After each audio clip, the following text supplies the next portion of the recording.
a review of the GoPro Hero 9 Black. Let's get into it.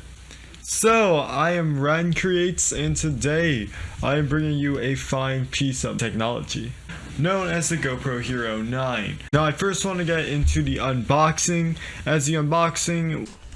So here it is, the GoPro Hero 9 Black Edition. By the way, there's three kinds of GoPros. There is the white, the gray, and the black, or I believe, no, it's the gray, the white, and the black, with the black being the alpha, the best.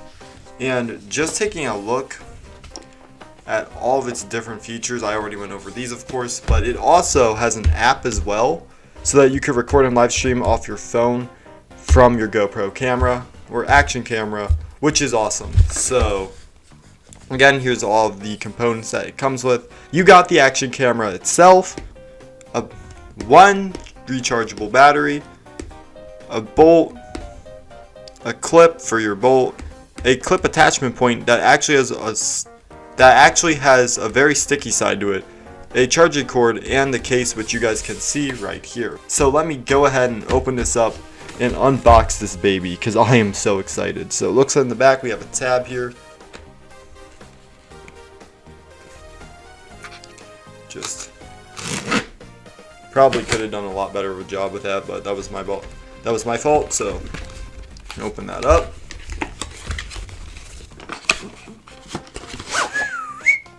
Alright, the box, put it over there for now. GoPro. And let's get into the contents. I am so excited. Oh wow, look at that. Alright, before we even get into this stuff, let's see what we got up here. Subscribe to GoPro. No, I don't want to do that. Ooh. Showing you guys how to charge it. And also to download the GoPro app. The GoPro app is optional, but I recommend you do it anyways. Have product questions. Any real instructions here? No, just product questions in different languages. Okay. Oh, is this a sticker? It comes with stickers. That's cool. I'll show you guys that. Alright, so we have quite a bit going on here. So let me just, I guess, take all that out. Oh, what the hell is that? What the heck? Well, that's not, I'm gonna assume that this just stained this material in here, but whatever. We have some mesh here to hold your GoPro equipment. There is no zipper though. It is a sturdy material and a very nice design. It's not leather, but it's definitely but it is a quality material. I believe the GoPro logo is a vinyl material, and yeah, it's a pretty sturdy box. So there's that. I'm gonna put that over to the side right here. Now for this, I'm going to quickly unbox all this for you.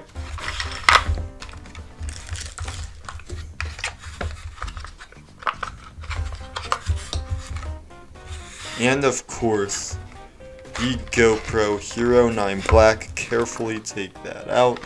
Don't really think you need this anymore, though, if you really could. But here it is. It has a bunch of plastic screening on it so that you don't get your fingerprints all over it. I'm personally gonna keep these screens on just because I want to get my fingerprints on it. But man, just look at that. Oh my god. Beautiful. It has the black 9. But what am I getting into? I gotta show you guys all these. I know I already read them, but just to show you what it all comes with. There's all the components. Not many, but for what you paid, this is the true product. It's actually a lot more heavier than I thought it was gonna be. Not that makes a difference at all. It's still very lightweight. But alright, before you even get into using it, do keep in mind it only comes with one battery. But my family was gracious enough, or Santa Claus I should say, was gracious enough to include an extra one for me, which is really good, but you know, it's just one rechargeable battery. I might do it at the end of the review, but anyways, back to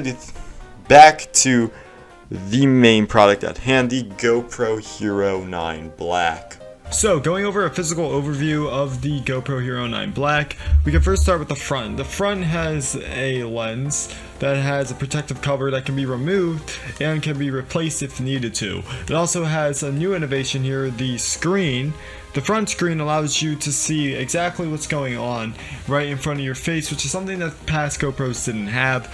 And the frame rate and overall resolution isn't the greatest, but come on, it doesn't need to be, since it's only just to get a glimpse of what you really need to see. And then of course there's a speaker right here. On this side we have the power mode button, which is for turning on and for switching through your modes, which we'll get into later. We also have up here the record select button along with a light indicator for when it's recording.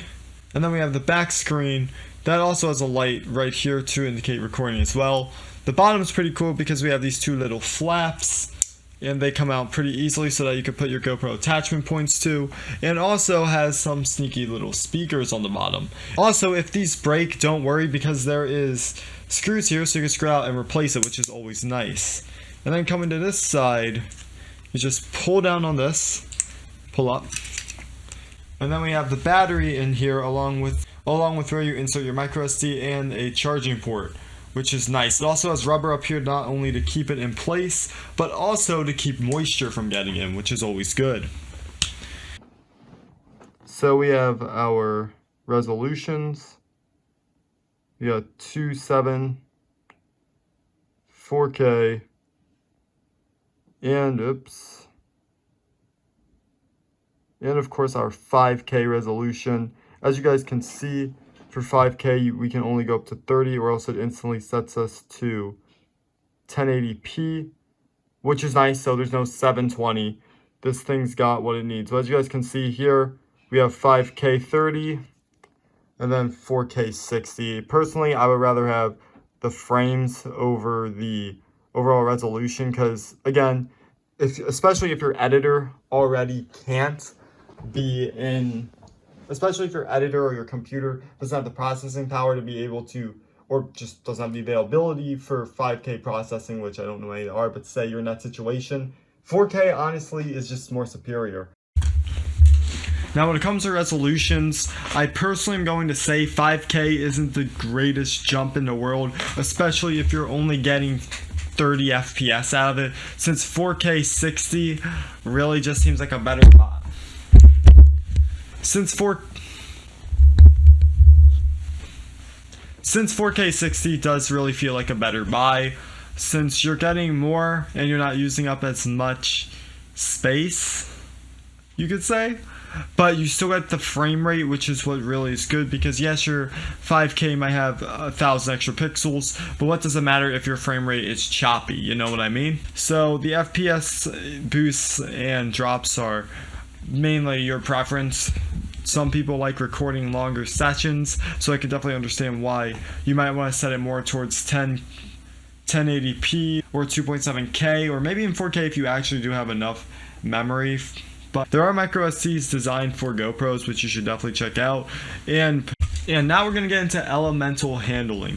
So in the cold, when I took it up to go snowboarding, I was surprised to see how well it actually performed out in the cold, because a lot of my other past GoPros and action cameras are pretty cheap, so they froze up and killed the battery within half an hour, if even.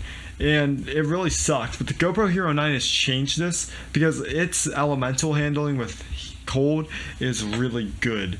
I gave this thing a start when it was freezing cold outside, below freezing, and this thing was ice cold, and it still ran 3 hours without much of a problem at all, which is fantastic. Now, another thing I should mention is the GoPro Hero 9 does have, when it comes to heat, it does get hot after a while of having it on. I'm talking about half an hour. These bottom parts right here are made of metal. It gets hot. And I don't know how well it's going to do when it's left out in like a desert or a beach. If you're not putting it under the water, it might overheat. I'll have to get back to you on that once I get back from vacation. However, overall the heat really might take the test for the GoPro when it comes to elemental. But overall, you're taking it up to the mountains below freezing weather, it will do you justice. Now for my final verdict. The GoPro Hero 9 not only brings in new innovations, but it also is upgraded. And even though the battery is slightly bigger than the previous models, which can add a bit more weight, I think that it's a very fair trade because of overall just how much more life and power it gives to the GoPro. And its weight's actually, it's definitely one of the heaviest GoPros, but the weight isn't like noticeable. And the GoPro Hero 9 definitely shines with how it handles heat, how it can record in 4K and 5K, and also the many different settings it has within it. So it's actually not a bad buy for around the $350 to $400 price point. I'll also be leaving a link below where you can get the GoPro Hero 9 so you can buy it for yourself. And I hope that I did help you with your buying decision of the GoPro Hero 9 Black, because for being one of the more newer GoPros on the market, it definitely delivers what it should. It definitely delivers in performance. Thank you all for making it to the end of this video. If you guys did find this video useful, do be sure to leave a like. Helps me out a lot. And if you want more reviews like this in the future, do be sure to subscribe and hit the notification bell. It's always worth telling you guys. And for those who are, thank you very much. Also, make sure to share this video with anybody else who might be looking for GoPro Hero 9s or just GoPro reviews themselves, as I will make more of them in the future. And yeah, I've been Recreates, and have a nice day.